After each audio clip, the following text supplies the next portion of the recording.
Assalamualaikum warahmatullahi wabarakatuh. Bismillahirrahmanirrahim. Materi sistem ekskresi pada manusia, bagian kelainan dan gangguan pada sistem ekskresi.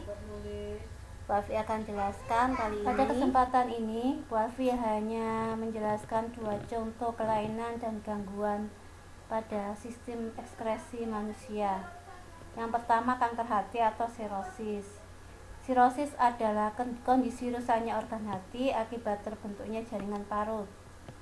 Gejala sirosis awalnya tidak menimbulkan gejala, tetapi ketika kerusakan hati makin parah, penderita akan mengalami lemas, mual, muntah, dan penurunan nafsu makan. Kenapa pada awalnya tidak bergejala? Karena hati memiliki keistimewaan tersendiri. Dia mampu dengan cepat memproduksi sel baru menggantikan sel hati yang rusak. Penyebab dari sirosis atau kanker hati ini terjadi apabila sel-sel hati, sel-sel yang menyusun hati dibiarkan makin hari makin lama tanpa ada pengobatan dan preventif dari individu itu sendiri. Jadi kerusakan hati itu berjangka waktu yang panjang dan dipicu oleh beberapa faktor. 1.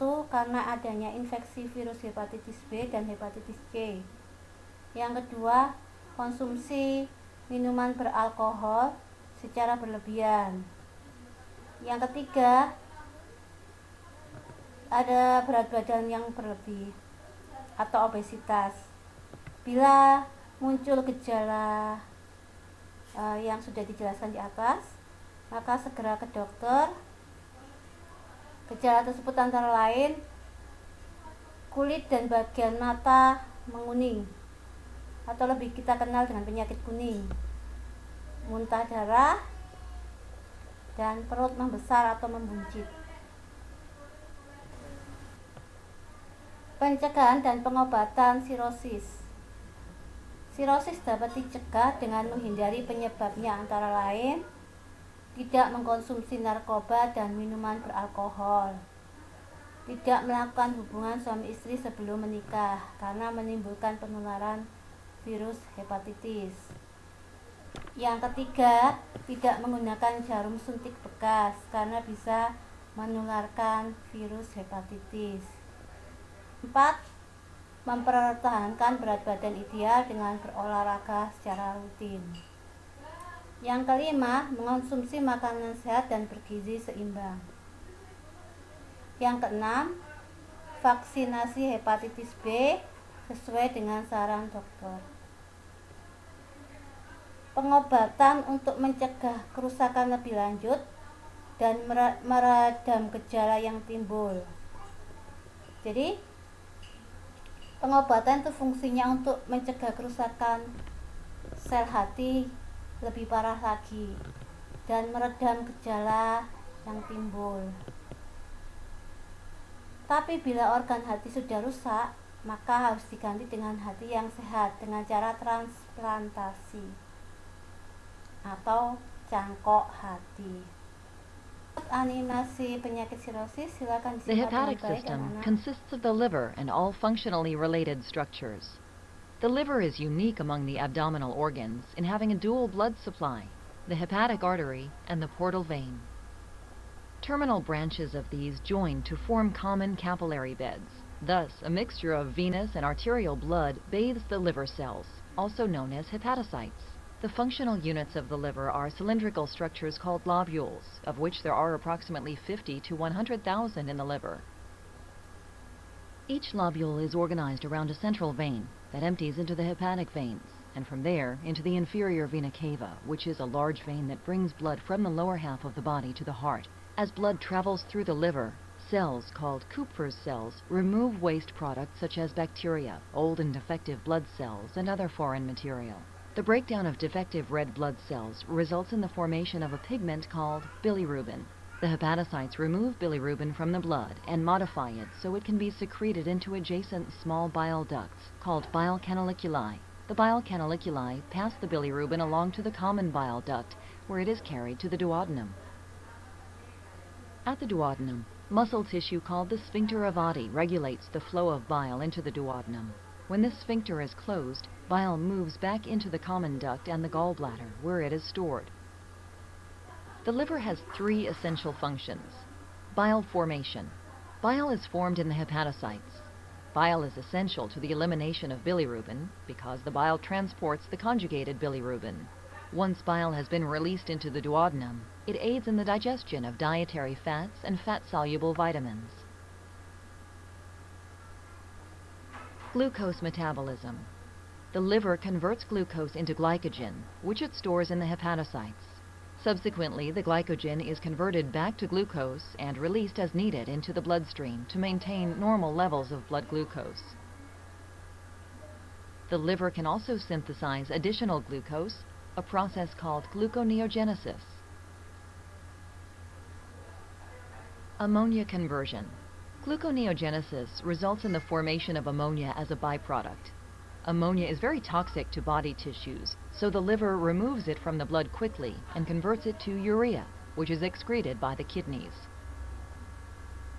Intrahepatic biliary diseases disrupt the flow of bile through the liver, causing cholestasis, a stoppage or slowing of bile flow, and biliary cirrhosis. Bile is unable to drain from hepatocytes and enters the ductal system to drain into the duodenum. The liver attempts to repair itself by forming new bile routes. To accommodate the drainage of bile, the liver becomes enlarged. As the flow of bile continues to be impeded, the liver takes on a green hue due to bile buildup. Cirrhosis is the end stage of chronic liver disease, when much of the functional liver tissue has been replaced by fibrous tissue. Primary biliary cirrhosis involves inflammation and scarring of small intrahepatic bile ducts, portal inflammation, and the onset and progressive scarring and destruction of liver tissue. The liver becomes enlarged and takes on a green hue because of the accumulated bile. The cause of primary biliary cirrhosis is unclear, although an autoimmune mechanism is suspected. Secondary biliary cirrhosis results from prolonged obstruction of the extrabiliary tree, that is, stones in the gallbladder, leading to liver enlargement as bile accumulates due to the obstruction. Patients with secondary biliary cirrhosis may benefit from surgical procedures designed to relieve the obstruction. Alcohol-induced cirrhosis has three stages. Fatty liver disease is a condition characterized by triglyceride accumulation in the hepatocytes. The liver becomes yellow and enlarges owing to excessive fat accumulation. This stage of alcohol-induced cirrhosis is reversible once alcohol intake has stopped.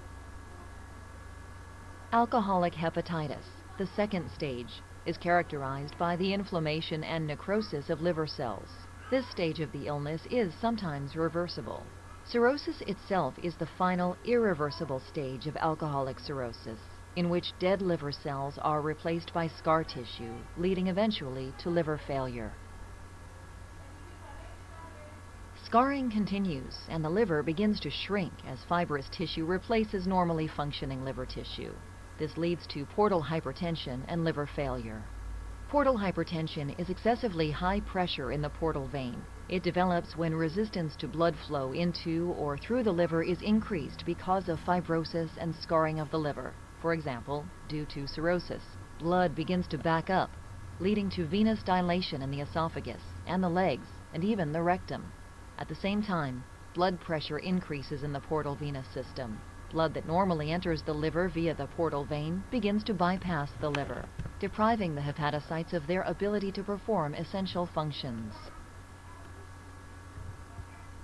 Ascites is the accumulation of fluid in the peritoneal cavity and is one major result of portal hypertension. The blood that bypasses the liver is diverted to abdominal peritoneal vessels. Due to increased capillary pressure, fluid leaks out and into the peritoneal cavity. In response, the body releases ADH, or antidiuretic hormone, and aldosterone. ADH conserves fluid by promoting reabsorption of water by the kidneys, and aldosterone works to increase the amount of sodium retained and thus increases water retention. Sodium and water retention increases, and fluid accumulation in the peritoneal cavity builds up even further. Often there are no symptoms of cirrhosis until the disease is far advanced. One symptom is nutritional deficiency. As the flow of bile into the duodenum decreases, the small intestine is less able to digest nutrients. Another symptom of cirrhosis is hepatocellular jaundice. Jaundice is a coloration of the skin, either yellow or greenish yellow, resulting from the abnormal elevation of the bilirubin concentration in the blood. Hepatocellular jaundice is the type of jaundice caused by the inability of damaged liver cells to clear normal amounts of bilirubin from the blood. Bilirubin also seeps into the person's urine, turning it pale and frothy, while the bilirubin level in stools is reduced. As a result, stools turn pale. Liver disease leads to the progressive scarring and destruction of liver tissue, the final stages of which are called cirrhosis. In cirrhosis, the flow of blood and bile is obstructed, leading to portal hypertension, resulting in ascites, nutritional deficiency, and hepatocellular jaundice. Sekian anak-anak, alhamdulillah sudah selesai. Banyak dari video tadi, banyak hal yang bisa kalian tanyakan karena memang ada bagian-bagian yang memang belum Bu Alfi sebutkan pada slide sebelumnya. Jadi Bu Alfi minta kalian menuliskan pertanyaan di WA group seperti biasanya karena banyak hal yang dari video tadi belum Bu Alfi jelaskan di slide sebelumnya. Terima kasih. Assalamualaikum warahmatullahi wabarakatuh.